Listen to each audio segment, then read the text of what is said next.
Ассалаумағалейкум ағайын. Жаңа біз бір сағырға бардық. Бір сағырда шетте 2-3 үрен жатыр екен. Қалғанның бәрі тек сожырай. Онда да бірталайын оқып кеттім. Енді қайтып келе жатқанда екінші төбенің басында бейіт бар екен. Олар да ожырай ғой деп ойлап, бірақ не себепті ол бөлек қойылған деп осында келдік.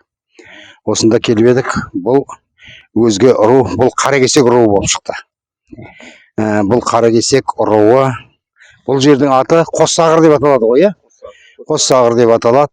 Қаракесек руы Шеке тайпасы. Оның ішіндегі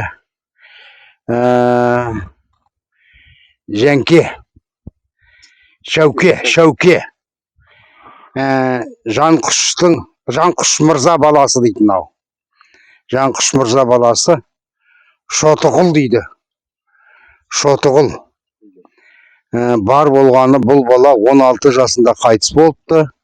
Белгіні қойдырған дейді. Белгіні жаздырған әкесі дейді. Әкесі қойдырыпты. 18 деп тұр. Тек 18-ді қойған. Соған қарағанда 1000-ді жазбаған. Соған қарап мен 1818 жыл ғой деп тұрмын. Соған қарағанда 18-ден басқа жоқ. Мен басқа жылдарын таба алмай тұрмын. Артында жоқ па? Артында жоқ. Артында өнер.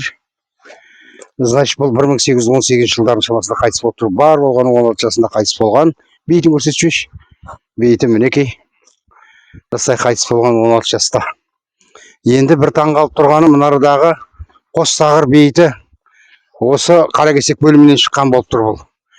Екеуінде де ішінде құлпытас жоқ. Ішінде кіріп қарадық, мойнымыз созып қарадық. Ол екеуінде де жоқ болды. Енді қазір екінші құлпытасқа барамын. Содан белгілі болады тағы да кімдер жатқаны.